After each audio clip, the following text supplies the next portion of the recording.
Foi dada a largada para mais um IndyCarCast, o seu podcast sobre IndyCar. IndyCarCast número 120. Chegamos aos 120 edições. Para aqueles que duvidavam da gente, ainda duvidam.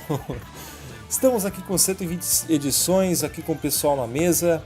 Temos aqui a Bárbara Manfezoni. Tudo bem, Bárbara? Tudo, Jimmy, com vocês? Opa, estou ótimo. Olha, ainda melhor agora. Ai, fofo. É uma pauta boa hoje, porque eu até gostaria de adiantar uma coisa. Eu achei linda a live da McLaren dele. Eu sou muito detalhista para as pinturas assim que eu faço e achei que ficou top. É um spoiler do que a gente vai falar hoje. Já tá dando spoiler, né, Bárbara? Temos aqui também o Emanuel Weiman, também do Indy Forever. Tudo bem, Emanuel? Fala, gurizada medonha. Estamos aí para mais uma transmissão do IndyCarCast. Opa, e agora também o João Sumano Neto, o multiuso da Fórmula 1. Fala, Daniel. Canivete suíço do IndyCarCast. Estamos aí para mais um programa, né? Agora não é a live ao vivo, é um programa gravado. A gente tá desacostumando, né? A gente tá fazendo tanta live, é muita live, a gente tá blogueirinha, a gente tá agora falando nossa vida. Mas já faz uma semana que a gente gravou a última live. Faz muito tempo, gente. Faz muito tempo, uma semana. Nossa, e eu tô perdido, assim. Que nem o estreante no Rookie Orientation.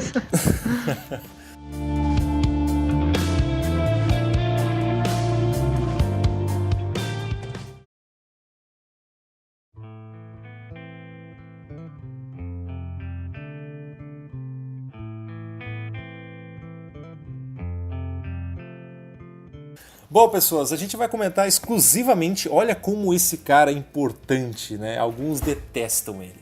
Mas a gente vai comentar exclusivamente sobre o Alonso nas 500 milhas. Parece 2017, mas não é. A gente está em 2019, o Alonso voltou a querer correr em 500 milhas num contexto fora da Fórmula 1, não fora da McLaren, né, pelo visto. Mas fora da Fórmula 1, onde ele está tentando 24 horas de Daytona, ele quer a tríplice coroa. Ele é um piloto multimídia, quer ser o cara do automobilismo, quer correr em tudo que é lugar. Ele quer se desenvolver por completo. Exato, e nesse contexto temos ele querendo vencer as 500 milhas. Aí tem o lugar que é um pouco mais embaixo. Porque vamos contextualizar realmente o que acontece. Porque isso é o contexto de fã europeu. Agora vamos trazer a realidade. A realidade que vamos discutir na mesa é que talvez não seja tão fácil assim quanto o fã europeu pensa que será, como foi nas 24 horas de Le Mans, em que ele pegou uma Toyota, uma nave, simplesmente acelerou, freou e pronto. Não, ele fez muito mais do que isso, claro, né? Mas é um carro praticamente para ganhar a prova tranquilamente. Nunca se teve um carro tão fácil de ganhar uma prova na vida, ele foi lá e ganhou. Tem 2 de 3 coroas para chegar a tríplice, ele precisa ganhar as 500 milhas. E aí o cara pensa que vai ser fácil. Mas, ao contrário do que aconteceu em 2017, quando ele estava líder e corria na frente até o motor abrir o bico, dessa vez ele não estará mais com o Honda, porque ele falou tão mal da Honda que a Honda não queria mais saber dele. E agora também não está mais numa Andretti, está numa Carlin. O carro parece ser mais complicado de guiar, segundo talvez até as próprias falas dele que fez no Texas. Enfim, nós vamos discutir sobre isso neste podcast. A coisa mais recente que aconteceu foi ele estar no Texas. O Texas não tem muito a ver com Indianápolis, para você que sabe como é que é o oval, diferente de um outro e tal. Só que é o que teve disponível para ele testar o kit de Super Speedway. O teste aconteceu no dia 9 de abril, foi recente, umas 2 semanas atrás. Ele deu as suas primeiras voltas num carro que é maravilhoso. Eu queria, antes de mais nada, que vocês comentassem nessas cores esse carro que é infinitamente, para mim, muito mais bonito do que o carro que ele usou em 2017. Assim, amado, realmente eu achei achei bem mais bonito, sim, porque me deu a impressão que naquele ano eles não acertaram o tom correto desse laranja. Que esse tá mais parecido com o do Johnny Rutherford, do Bruce e tal, e até com o atual. Que é uma coisinha um pouco chatinha de acertar mesmo, mas a live tá perfeita, ó. O tom de azul tá parecido, as logos estão bem distribuídos, assim, não tá nada muito poluído. Eu achei maravilhoso esse carro, e claro, bem como a McLaren deveria ser sempre, original, assim. Sem improvisar com cinza, um vermelho e branco para agradar a fanbase, né? E parece que esse carro foi planejado. Algo que a gente sabia que quando ele pensou em fazer 500 milhas, o Alonso no GP da Austrália naquele ano, ele entrou no carro sem pensar em fazer 500 milhas. Ele saiu daquele carro, eu acho que eu vou ter uma ideia, eu acho que vou correr das 500 milhas. E pronto, saiu a ideia. Os caras tinham que fazer o projeto em meses. Em 3 meses eles tinham que fazer o projeto das 500 milhas para o Alonso. Esse caso parece que está tudo mais organizado, tudo mais bem feito. A parceria não foi do nada, eles escolheram a Carlin, não sei se foi uma boa escolha, mas escolheram a Carlin. Fizeram um layout do carro muito mais perfeito, deu tempo de montar o carro de uma maneira muito mais tranquila, tudo feito para o Alonso. Parece que foi mais... Agora está mais tranquilo por fora, entendeu? Para ele correr. Parece que ele está mais confortável com esse carro do que com o carro antigo. Ele já competiu em outros lugares aí, ganhou outras corridas já. A pressão agora é só pra Indy 500, o foco dele é só esse. Já ganhou o Mônaco, já ganhou as 24 horas de Le Mans, já ganhou as 24 horas de Daytona. E se ganhar Indy 500 vai ser ganhar as 4 top, né, do automobilismo. Se for colocar... Não vai ser a tríplice coroa, vai ser a quádruple coroa. Se for colocar, é isso mesmo, cara. Ele pode ser o cara que seja... E será que ele vai ser o único que ganhou as 4 se ele ganhar? Porque o AJ Foyt não correu em Mônaco, né? Senão o AJ Foyt seria. Isso, a lista na verdade fica assim. Se for considerar só 3, assim, as 3 provas, é só o Graham Hill. Mas, se for incluir Daytona, Sebring e outros, ninguém ganhou todas essas, assim. E sabe-se lá quantas mais importantes que ele vai querer correr. Tem mais essa, né? Tem a Daytona 500 ainda, né? Não, mas Sebring ele não ganhou, né? Sebring ele não ganhou, né? Porque a prova de Sebring da WEC não conta como 12 horas de Sebring. É diferente. Ah, sim. É que eu falei justo da tradicional mesmo, que vai que ele queira correr essa também, né? E talvez mais alguma outra mais famosa, até da NASCAR, que nem ele chegou a falar numa entrevista, né? Provas oficiais, assim, famosas a cada ano. Tipo, pode chegar na Austrália e querer correr Bathurst. Ou, sei lá, Surfers Paradise. Claro. Ele vai pro Japão. Ele corre lá aquelas 1000 milhas de Suzuka. 1000 quilômetros, eu acho, que não é 1000... Isso, tem as de Fuji também. E de Fuji também. Ele vai, sei lá, pra Rússia... Não, Rússia acho que não tem nenhuma prova interessante. Enfim, vai num lugar e corre, tá ligado? Vai correr no Dakar, vai correr, sei lá, corre em algum lugar. Ele é o cara que vai correr de tudo, porque ele percebeu que essa mídia que tá gerando em cima dele... tá muito mais interessante. Só que o meu questionamento é... eu não sei se ele tá achando que o carro tá muito mais fácil. Tipo, sei lá, o carro deveria ser fácil para ele dirigir, chegar e uma máquina que ele chega e tem que ganhar. Só que tem uma polêmica que rolou nesse ano, ou ano passado, que é o seguinte. O grande prêmio que deu aquela barrigada maravilhosa, falando que o Alonso ia na Harding, falou isso porque muitas especulações aconteceram depois que ele falou que saía da Fórmula 1. E aí ele foi fazer um teste em Barber, na equipe Andretti, só que sem a Honda, né? Até foi polêmico, não tinha Honda, né? O carro era Andretti, mas não tinha um adesivo da Honda ali, né? E todo mundo sabia que o motor ali era um Honda. Mas enfim, ele foi fazer o teste no misto e não gostou do carro. E aí o pessoal ficou meio, por que raios? Parece que é difícil demais. E aí temos aquela diferença assim, bem interessante, que o carro de 2017 tinha muita downforce, tinha asa, e o carro era mais tranquilo de guiar, tanto que criava vácuo, o pessoal ultrapassava e tudo. Ano passado foi uma coisa completamente diferente, e é o que tudo indica vai ser esse ano também. Carro difícil demais de guiar. Então eu acho que vai sofrer, acho que a prova dessas aí que ele já correu, cara, 24 horas, 12 horas, essa agora de Indianápolis vai ser a que mais vai exigir dele. Eu absolutamente tenho certeza. Eu concordo contigo, Amado, assim, que eu vou te dar outros exemplos, assim. Por exemplo, assim, o piloto vai da Fórmula 1, vai ganhar fácil lá. Não é bem assim. Que assim, o único exemplo que eu me lembro de logo de cara ganhar ou uma Indy ou uma prova... foi o Mansell, porque até outros clássicos sofreram. O Jim Clark não ganhou na primeira, o Jack Brabham não foi bem, o Regazzoni não foi bem, o Emerson Fittipaldi até, ele demorou não sei quanto tempo para começar a pensar em ganhar a corrida, um campeonato. Enfim, é uma corrida difícil para todo mundo que é estreante, assim, seja se ele tem mais experiência de outras categorias ou se ele tá ali naquele círculo. Ele mesmo diz no Texas que ele se sente mais preparado. Tipo, ele segundo, assim, para fazer a primeira 500 milhas que ele fez, ele estudou a prova, ele ficou horas e horas olhando onboards dos carros para ver como é que eles faziam, tipo, numa corrida de tanta longa duração, num stint único. Porque quando é corrida de Le Mans e tal, o máximo que o cara fica dentro do carro umas 2 horas e ele já descansa. Na Indy 500 não, bicho. Tu tem que ficar 3 horas e meia, quase 4 horas sozinho, guiando o carro. Pode ser tu verde até o fim. Então é um negócio bem mais complicado. Ele ficou estudando e tal. Ele teve um cursinho do Gil de Ferran também, né? Hoje ele também tem, né? Ainda, né? Não tá tendo mais, não. Não vai ter dessa vez, não. Talvez porque não é tão necessário, né? Agora ele tá um pouco mais tranquilo quanto a isso. Eu não pensaria assim, não, viu? Vai ser a corrida mais difícil da carreira dele. Ele se sente mais preparado. Eu vou reler. Você pode acompanhar isso aí no Indy Center Brasil, mas eu vou reler o que tá escrito. Eu me sinto mais preparado. Isso é o que ele diz no teste do Texas, que foi no dia 6 de abril, começo desse mês. Pelo menos eu conheço melhor a corrida, a atmosfera e os eventos das 500 milhas em Indianápolis. Muita coisa que te pega desprevenido e te tira bastante energia. Agora eu sei como as coisas acontecem, os treinos, a qualificação e o ritmo da prova, para poder vir com mais concentração e energia.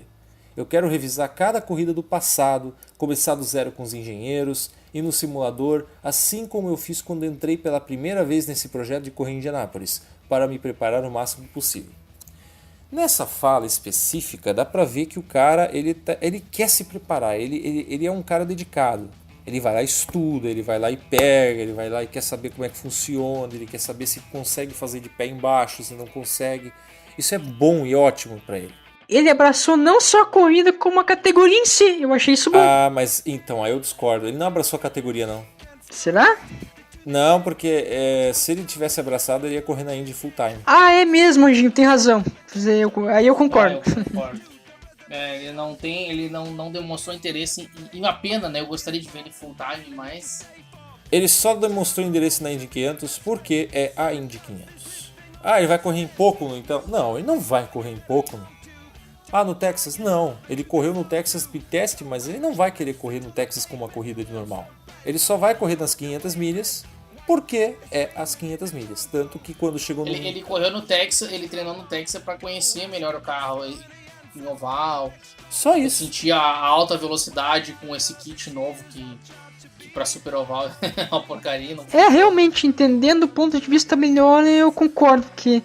Mas acho que nem que ele queria correr full time assim. É que ele só correu para tentar se adaptar um pouco melhor para a dinâmica das corridas. Mas acho que interesse mesmo ele não tinha. Até porque a Toyota corre sozinha, né? E talvez mesmo até pensando na questão Chevy Honda. Se ele dissesse que ia full time... e ele testou pela Andretti, que claramente tinha um motor Honda nas costas, ia pegar muito mal para ele. Eu gostei do carro, eu não sei o que, o carro é maravilhoso, o carro é fantástico. Não podia dizer nada disso, porque era um Honda que tinha ali. Esse ficou tão polêmico que a Honda tirou, lembra? O adesivo do carro. Tipo, eu acho que teve muito a ver a questão da Honda estar ali para ele não fazer full time. Eu tenho quase certeza. Realmente. Tá, mas é que ele falou mal do carro da Honda da Fórmula 1, não do motor da Não, ele não falou mal do carro da Honda. Ele falou do motor Honda. Não interessa o carro. Sim, mas ele falou mal em relação ao motor da Fórmula 1 da Honda. E não ao motor da Indy, né? Dessa vez eu acho que foi um exagero parte da Honda, sim, porque... Eu não acho. É uma arquitetura de motor muito diferente, assim, né? Não sei como pode afetar, sabe? Talvez só se for... uma coisa relacionada fácil de todo montador, assim, dos carros de rua, das motos. Se dissesse que tudo era uma porcaria. Não, a Honda está demonstrando hoje ser uma falácia do Alonso ou da McLaren. Não falo do Alonso. Bom, falo do Alonso também porque ele chegou e xingou o motor, mas a McLaren hoje está como? E como é que tá a Red Bull hoje? A Red Bull tá com motor Honda hoje, tá? Realmente. E como é que tá a McLaren com o novo motor Renault? A mesma bosta. E na própria Indy, né? É. Na própria Indy só dá Honda agora. A Honda. Exatamente. Nossa, seria, meu... É porque, realmente, é que eu acho que o chassi da McLaren que não colabora com motor nenhum. Isso. Sendo bem sincero. E aí, o problema é o seguinte, agora, antes a McLaren não tinha tempo hábil para fazer um chassi próprio. Ela pegou um chassi da Andretti. Por isso que ele estava bom, porque era um Andretti. Agora, a McLaren teve tempo para fazer o seu próprio chassi com a ajuda da Carlin. Agora são outros 500. Meu amigo, a chance de ele nem entrar na prova, eu não descarto. Ele não se classificar. É altíssimo. Tá, mas tinha tanta equipe, por que Carlin? Eu não descarto. A Penske conseguiu fazer isso com o Mercedes no motor. No capô tinha o Mercedes, era a Penske e elas não conseguiram. Tem tanta equipe na Indy, que por que ele vai na Carlin? Por que ele não tentou negociar com a Penske, por exemplo? A Penske não ia negociar com eles. É porque na Carlin tem um velho conhecido dele. Também. E outra, a Penske não ia negociar com eles porque a Penske quer ganhar a prova também, bicho. A Carlin não tem grandes lá chances de ganhar a prova. Então, tipo, se ela ajuda o Alonso, ela meio que, ganhou com uma Carlin. A Penske não, a Penske é altamente competitiva e ela não vai querer dar isso para concorrente, que é uma concorrente que tá ali. Realmente, porque a Carlin tá entendendo ainda como funciona esse equipamento da Lara, né? E a McLaren também, ela tem que entender como é que funciona, que é muito diferente do que eles estão acostumados a mexer. A chance de ser um chassi ruim, meu amigo. Maldiva, mano. Uma bomba. Não, o chassi é o mesmo para todo mundo, né? Mas a equipe técnica lá dos ajustes é que é diferente. O Alonso, ele diz estar confiante, né? Me sente mais preparado. Não, peraí, desculpa. Eu falei errado, ele não se sente confiante. Ele se sente preparado. É uma diferença essa palavra aí. Porque ele está muito incerto sobre o desempenho da McLaren. Ele não acha que vai ganhar a prova, até porque, cara... tudo bem, se você botar na banca de apostas, o nome dele vai estar lá muito bem colocado, porque ele é o Alonso, né? Mas se fosse num carro comum, um piloto comum, sei lá, ia quebrar a banca se ele ganhasse a prova e o pessoal apostando nele. Ia quebrar a banca. Ia quebrar. Com esse carro, sem nenhum tempo de treino, nas 500 milhas, esse carro tem uma chance de quebrar a aposta se ganhar. Quebrar a banca. Então, a gente tem que ver como é que vai ser isso aí. E tem outra, né? Vocês concordam também que é um grid de 33 carros com mais ou menos o mesmo chassi. É o mesmo chassi, mas com acertos diferentes. Você é mais um lá dentro. Você é só mais um lá dentro. E ainda, com uma equipe que tem um motor desvantagem. No oval não sabemos, mas pelo menos nos mistos. Pois é, Anjinho. Eu até ia perguntar, esse motor não é novo, zerado, né? Ele é usado, né? Não, o motor eu acho que é... Não, assim, o que rola é o seguinte, a Chevy e a Honda, eles oferecem um número de motores para as equipes. Só que ele é aleatório. Se não me engano, eles são colocados por sorteio. Exato. Eu assim acho que mesmo. é por sorteio. Então, tipo, pode vir motor bom, pode vir ruim.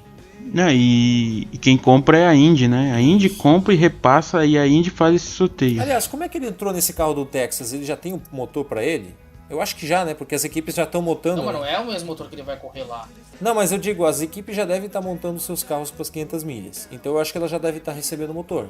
Já. Mas eu não sei se ele vai usar esse mesmo motor especificamente lá. Ele deve receber outro motor.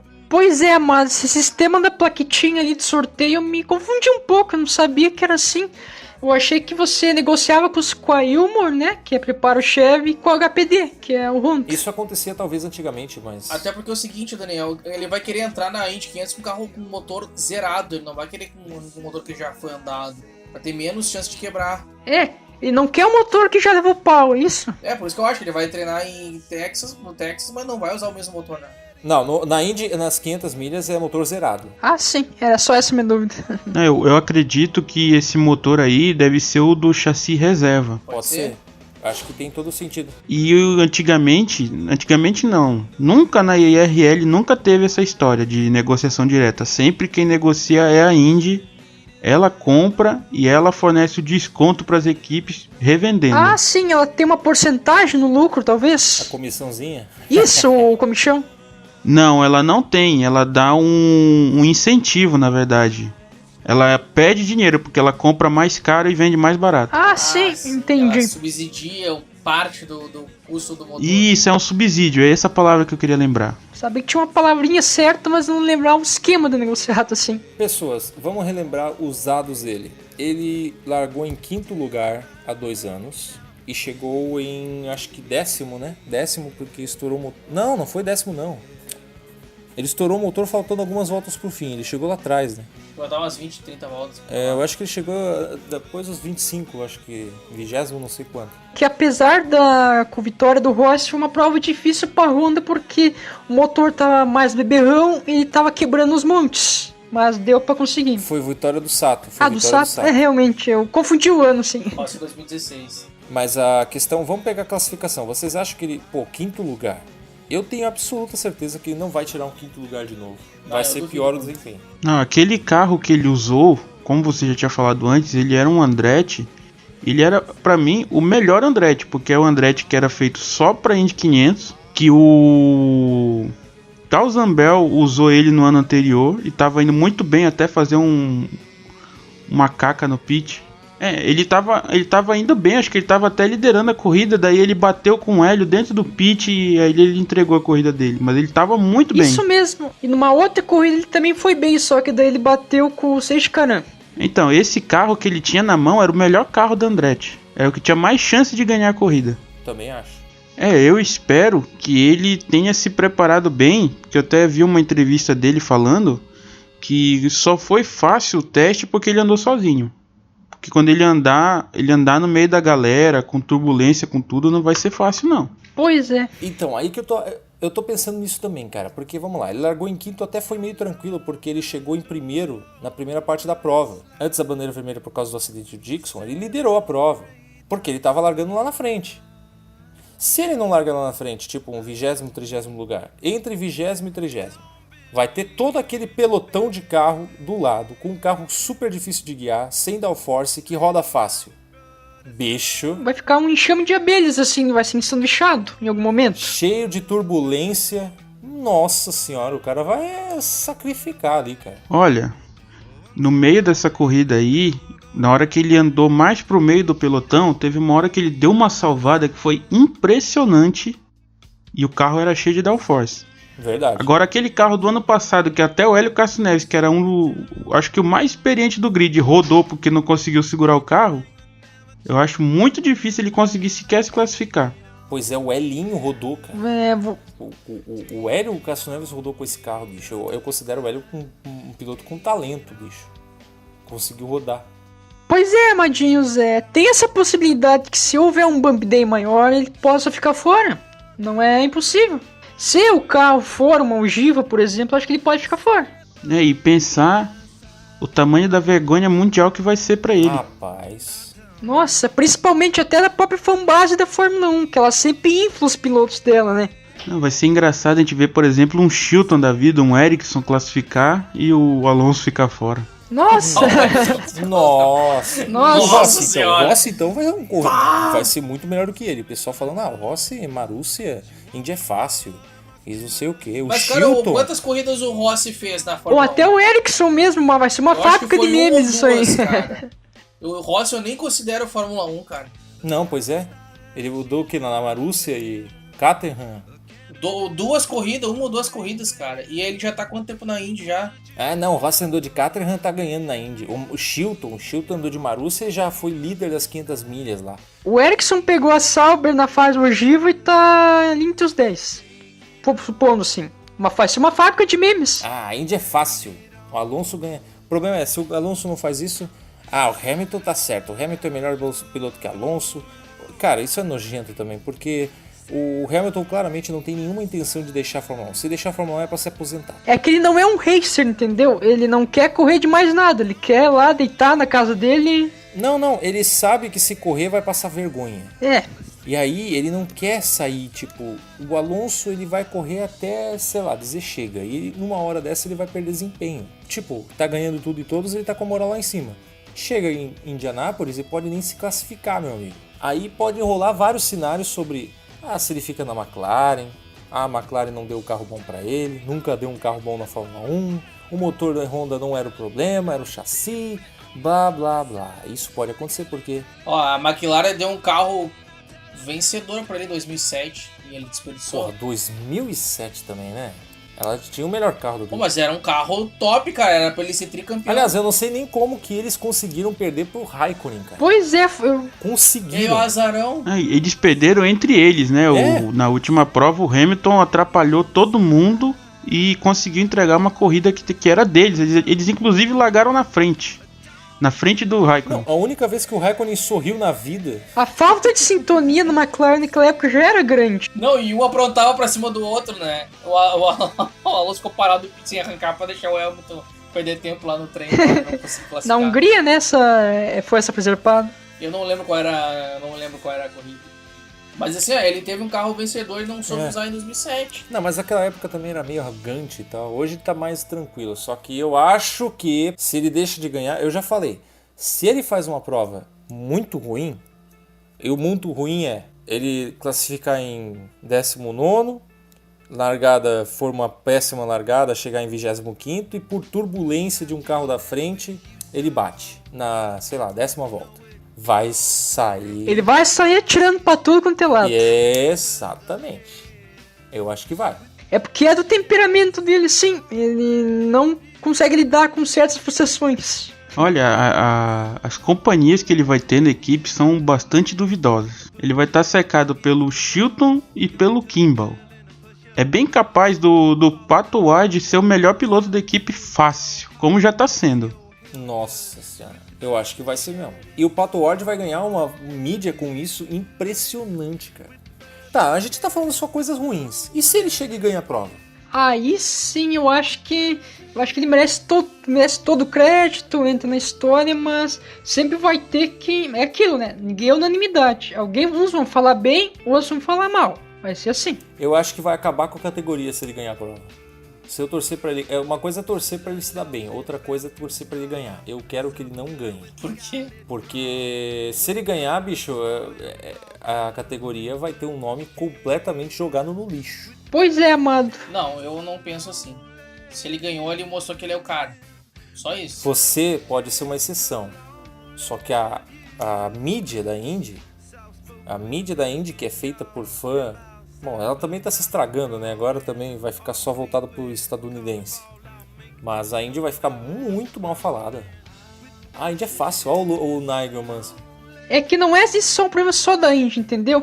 É que vem de tempos já que quando o Gilbert assumiu na Fórmula 1, ele tratou todo mundo assim: é concorrente, não pode ter papo. E os fãs ainda vão muito nessa, que é concorrência, que é comparar nível de categoria, que é como se fosse no futebol comparar a Premier League com o argentino, não tem cabimento isso. Todo mundo quer comparar. É, exatamente. Mas é que assim, eu quero botar meu ponto de vista do sentido.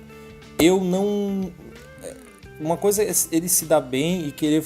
É aquele meio termo. Se ele não se dá bem e faz isso que eu falei, de bater na 10ª volta, ele não tá mais com vontade de voltar. Esquece, desistiu, vai correr do que quiser, faz a vida dele, se diverte. Ele não volta mais para as 500 milhas. Só que se ele ganha, também vai ser ruim para a categoria. Bicho, é ruim, tipo, pode ser muito ruim. O meio termo seria perfeito. O meio termo qual é? Os 10 primeiros. Eu acho que talvez entre 5º e 10º é o perfeito. Porque ninguém vai falar mal e ninguém vai falar bem. Assim, uma P5, P6, ele vai passar discreto, isso? É, não discreto, mas talvez ninguém vai falar mal e nem bem desse desempenho. Foi uma corrida, normal. É que eu entendi o teu ponto que tu quis dizer, é que assim, comercialmente pode não ser bom pra categoria. Eu acho que é muito melhor do que ele ganhar a prova. É que assim, a trincheira comercial de cada categoria, até na questão da superlicença, tu viu como é que é o regulamento lá? Para certas categorias eles contam menos pontos ou não contam, né? Daí que é... Mas tu não entende que se ele chegar entre 5º e 10º, isso não valoriza a Indy? Ô Daniel, eu vou só abrir um parênteses rapidinho aqui. A gente tá falando sobre um piloto oriundo da Fórmula 1 chegar na Indy. Mas vamos voltar um pouquinho lá. Em 95, um cara na Indy foi campeão na kart. Em 95, no seu segundo ano de competição. E no ano seguinte ele foi Fórmula 1 e foi campeão no segundo ano. em 97. Tipo, o cara saiu da Indy, foi lá e foi campeão. Então eu acho que não tem muito... por isso que eu não levo muito pro lado, se o Alonso ganhar, vai ficar ruim pra Indy. Eu acho que não tem nada a ver isso aí, cara. Não, eu também não acho que isso vá ser assim, mas é que eu tô olhando pela visão de, tipo, midiática da categoria, que, tipo, pô, a categoria nunca vai conseguir fãs novos ou fãs que queiram ver a categoria se os caras acham que, é só gente de várzea. A Indy já tá tentando há tanto tempo tirar essa imagem de ser uma categoria várzea e etc., que finalmente, quando tá conseguindo, pode se acabar com tudo isso de uma vez também. O Rossi, quando ganhou, ele quase fez isso. Porque o Rossi, ele teve, tipo, ele tava na Marussia, numa Caterham. Chegou lá e ganhou. Pois é, mano. O que eu vi de gente falando, até o Rossi ganha. Pera aí. O Rossi ganhou com uma bela estratégia do Brian Herta. Mas não sei o que. Entendeu? A gente entende que, não vai dar em nada. Mas o mundo lá fora fala outra coisa, cara. Esse é o problema. Não, mundo burro, ignorante. Pois é, amado, mas a minha dúvida é assim. A gente analisa em matéria de Brasil, que eles nunca foram muito viciados em corridas, assim, eles gostavam de ver brasileiros ganhando. Mas será que seria assim em outros países do mundo, por exemplo, assim? Porque aqui, assim, é Fórmula 1 e o resto... Inglaterra e Espanha no mínimo. Sim, a Itália tem minhas dúvidas também, mas acho que sim. Porque o mercado, a espinha dorsal da Fórmula 1, por exemplo, desculpa um off, mas de massa, assim, de liderança, é assim, eu vejo como Inglaterra, Itália, Brasil, Austrália, é só esses países que não tem muito contato. Eu nem boto o Brasil mais no meio. Colocaria a Alemanha. A Alemanha vai falar a mesma coisa. Será? É que a Alemanha, sim, eles tinham umas alturas que eles não estavam nem se importando se tinha uma corrida ou não, se a Mercedes estava ganhando, que eles se empolgavam. Pois é, Mercedes ganhando, 5 pilotos no grid, os caras não queriam ter corrida da Fórmula 1. Pois é, mas quando era uma vitória da Porsche, da Audi em Le Mans, nossa, eles vibravam assim, mostravam que arquibancadas estavam cheias. Mas não tá tendo provas muitas lá na Alemanha, é só um ano sim, um ano não. Porque o circuito não tem grana. É porque era aquele esquema com o Nürburgring. O Nürburgring acabou a grana de Nürburgring. Isso. Eles não estão mais financiando coisa de Fórmula 1. É. E Hockenheim é o mesmo caso, só que eles ainda estão conseguindo manter um ano sim, um ano não. É por falta de grana. Não, é porque o contrato que fizeram com o Hockenheim era tipo de revisar com o Nürburgring para as duas pagarem um ano sim, um ano não. Mas Nürburgring não conseguiu nem fazer 2 anos disso. Porque falta grana para as duas. Sim, o interesse do povo ele existe, mas eu acho que na Itália, que tem a Ferrari, e na Inglaterra, que teve pilotos assim muito populares como o Hamilton e o Button, era um pouco maior. Isso que eu quis dizer. Pode ser. Olha, deixa só eu falar um negocinho. Sobre essa imagem de várzea da Indy, ela já existe há um bom tempo, porque quando o Emerson Fittipaldi chegou, naquela época a internet era escassa, né? Então a primeira notícia que se teve dele foi só quando ele ganhou. Então já ficou assim, né? Uma imagem meio, ele chegou e ganhou. Ela foi mal introduzida aqui no Brasil. Depois, quando o Nigel Mansell veio, ele comeu o pão que o diabo amassou em Indianápolis. Só que ele chegou, pegou o melhor carro do grid, que era o Daniel Manhaz, e foi campeão. Exatamente. Então isso deixou uma imagem muito ruim. E aí quando o Rossi venceu, isso só se agravou mais. E para alguns lugares naquela época eles levavam as informações que eles queriam, não a correta. Isso. Daí acabou que a categoria foi um pouco mal introduzida em alguns desses países. Isso rola até hoje, né? O cara chega e fala, manipula a informação e pronto, né? Muito mais fácil hoje manipular a informação do que antigamente. Exatamente, até o exemplo dos sites, assim. Mas o Mansell era campeão da Fórmula 1. Ele era campeão, um baita piloto. O Emerson era bicampeão da Fórmula 1, é outro baita piloto.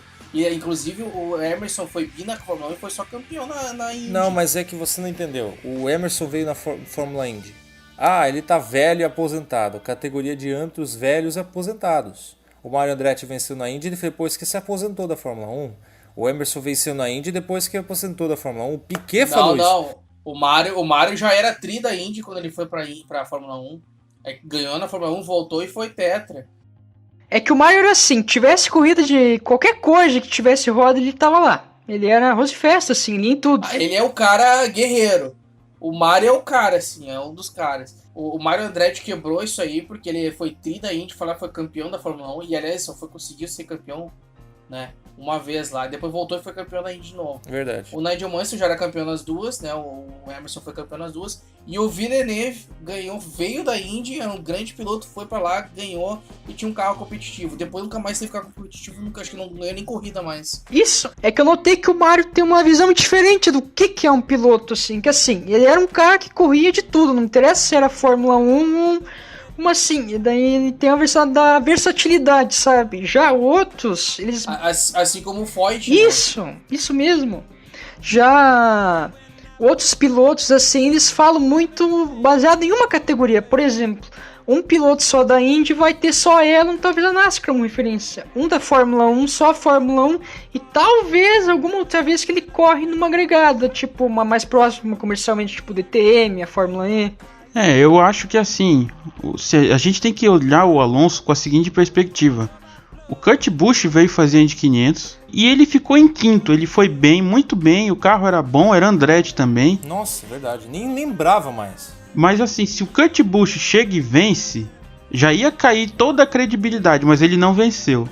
Aliás, o Kurt Busch foi perfeito nessa época. Aliás, isso até demonstra a minha teoria. O Kurt Busch caiu em quinto. Não falamos mais do Kurt Busch.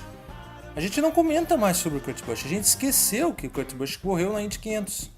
Porque ele caiu numa posição em que não falavam mais do Kurt Busch, tipo, mal dele, e ao mesmo tempo não falavam mal da Indy. Caiu num ponto assim que ele foi bem, fez um bom trabalho, todo mundo ganhou, perfeito. Se o Alonso chega em quinto ou décimo, também é a mesma coisa. Não foi mal, falam bem do Alonso, falam bem da Indy, todo mundo ganha. Entendeu? Que bem lembrado, Amado, que a disputa interna entre a NASCAR, a Indy e a IMSA é até um pouco maior. A disputa comercial, de fãs e tudo, ela é até um pouco maior. A IMSA eu acho que não. A IMSA é muito parceira da Indy, tanto que ela correu esse no final de semana passado com o Long Beach junto com a Indy. Ah, sim. E é engraçado porque a IMSA pertence à NASCAR, né? E a aproximação é mais recente, entendeu? Sim, a NASCAR é dona proprietária, só que ela não mete o bedelho, mas ela é a dona proprietária e o dinheiro vai todo pra mão dela. Isso, exatamente, que é a aproximação mais recente, que nessas épocas que estava dividida e no início da junção, ela pendia um pouco mais pra NASCAR. É que ela sempre foi esse contraponto ali. Ela juntava pilotos das duas em Daytona, por exemplo. Você vê pilotos da NASCAR, da Indy correndo lá, assim, que ela era o contraponto, entendeu? Sebring, que sempre foi um pouco mais isolada das duas. Pode ser. Bom, gente, a gente tava comentando sobre o Alonso aqui, a gente até estourou o horário, né? Como sempre. Mas foi muito bom, sim. A gente achou, o Alonso, não vamos falar muito do Alonso, o Alonso não tem assunto, quase falamos 1 hora do Alonso. Bom, considerações então finais, talvez falando um geralzão aí, gente, vamos começar pela Bárbara. Bárbara, Alonso, Indy 500, eu até posso perguntar, tu acha que vai ser bom ou ruim? No geralzão, pode ser pra categoria, pro Alonso, enfim. No geral? Sim, é porque é uma opinião muito pessoal, né? Eu sou aquela pessoa que tá maratonando corrida todo domingo, né? Pra mim vai ser bom, porque ele ganhou em várias categorias, ele correu em várias, mas pra outras pessoas pode ser ruim. Mas em termos gerais, eu acho que, não digo um top 10, assim, acho que pode ficar na P4 ali que ninguém vai notar ele. Não precisa ser em quinto, mas eu torço pra ele fazer uma boa prova. E que claro que ele acolha o ambiente e que o ambiente também acolha ele. É basicamente isso. Porque tem uma boa estadia lá, independente do resultado. Muito bem. Emanuel. Cara, eu tô empolgado, porque eu gosto de ver pilotos de outras categorias chegando na Indy, assim como eu gosto de ver pilotos da Indy indo pra outras categorias. Eu acho que é bom, que meu ponto de vista não é o mesmo da mídia, né? Porque a mídia é sádica, ela quer meter os bedelhos ali e distorcer o que tem que distorcer, entendeu? Pra fazer ibope, né? Pra fazer mídia, mas... Assim, a minha opinião é que isso é positivo, que mostra que é uma categoria que envolve grandes pilotos. Eu acho que o fato de o Alonso chegar e ganhar não significa que a categoria é horrível. Não quer dizer nada, assim como pilotos, como comentei antes, o Mario Andretti saiu tri da Indy, foi campeão da Fórmula 1. O Jacques Villeneuve foi campeão da Indy, foi para lá 2 anos depois, foi campeão da Fórmula 1. Então a gente tem exemplos de que pilotos saem muito bons aqui, chegam lá e também ganham. Quer dizer, eu acho que elas são do mesmo nível nesse sentido, assim. Cada um com as suas vantagens e suas desvantagens. Mas eu acho que é positivo sim. Inclusive, eu gostaria muito que ele fizesse a full season. Muito bem. 2 votos a favor do Alonso. João. Olha, eu não espero nada de bom do Alonso nessa corrida. Infelizmente. Adoro quando ele... Infelizmente, a minha expectativa é a pior possível pra ele. A pior possível. E eu não vou torcer pra ele de jeito nenhum também. Agora, sobre essa questão do full season, parece que em 2020 ou 2021 a McLaren entra. Não sei se com o Alonso, mas ela entra sim. Eu acho que não com o Alonso, é verdade. A McLaren ela tá querendo a Indy. Ela gostou do projeto Indy. Ela tá namorando aí. Mas, vamos ver. É porque assim, a McLaren sempre foi um pouco mais dada, se for pegar o histórico antes do Ron, assim. Ela corria na Indy, depois correu uma vez que o outro em Le Mans. E assim, tem um detalhe, entre as equipes, ela pode-se dizer que ela é a única que tem a tríplice coroa das equipes. Ela venceu Le Mans em 95, eu acho. A Indy 500 eu não sei, mas eu acho que ela venceu mais de uma vez, até mas foi nos anos 70, pra resumir assim. Sim, com o Johnny Rutherford venceu 3 vezes, acho que dessas 3, 2 foi pela McLaren. Isso mesmo, Anjinho, até eu tava com o nome dele na cabeça o dia todo. Mas assim, ela é a única das equipes que tem a tríplice coroa. As outras, talvez uma questão de interesse também, mas eu gostaria que a briga se estendesse um pouco mais para as equipes, que eu sempre puxei mais para as equipes, né? Pessoas, esse foi o IndyCarCast número 120, falando exclusivamente do Alonso. O Alonso nunca foi tão falado na história, nem da Fórmula 1, por um podcast. Na verdade, a gente falou mais dele quando ele veio a primeira vez, né? Que a gente foi novidade, meu Deus, o Alonso, o Alonso. A gente chorando de amores por ele. Mas dessa vez a gente está odiando. A gente não, eu e o João. A gente é o do contra. A gente não quer que o Alonso se dê bem. Eu sou a isentona aquela. Não, isentona coisa nenhuma. Você está querendo que o Alonso se dê bem. No fim, olha, isentão aqui não. Então, pessoas, como sempre, o jabazinho. A gente estava aqui com o pessoal do Indy Forever, que é o Emanuel Weiman, né, Evanor? Isso, galera. Acessem lá o Indy Forever para corridas, programas e as últimas corridas a gente não tá postando lá, mas vocês podem acompanhar as lives ali no Facebook. Em breve as corridas de 2019 também no Facebook. Temos aqui também o Multiuso, o jornalista Multiuso, que faz várias coisas ao vivo. Ainda bem que a gente pegou um tempinho com ele na agenda, que é super lotada. João, do IndyCar da Depressão e também do IndyCar Brasil, né, João? Agora a vida tá corrida, tá puxada. É cheio de agregadores, ele vai lá pra Holanda conversar com o pessoal lá, fazer agregadores e tal. O Spotify está no iTunes e até agora, né? Eles estão chantageando a gente pra, né, pagar um pouco a mais. Então. Mas a gente tá dando um jeitinho aí. Em breve a gente tá voltando aí pro Spotify, querendo entrar em mais, quanto mais seja possível. Eles estão pedindo mais suborno, mas aí a gente não... E também temos a Bárbara, que a gente agradece a presença dela e também espera que ela esteja aqui mais vezes, certo? Eu também agradeço, amado. E claro, eu vou estar sempre desenhando meus carros lá, tentando consertar aquelas ogivas lá que não corriam.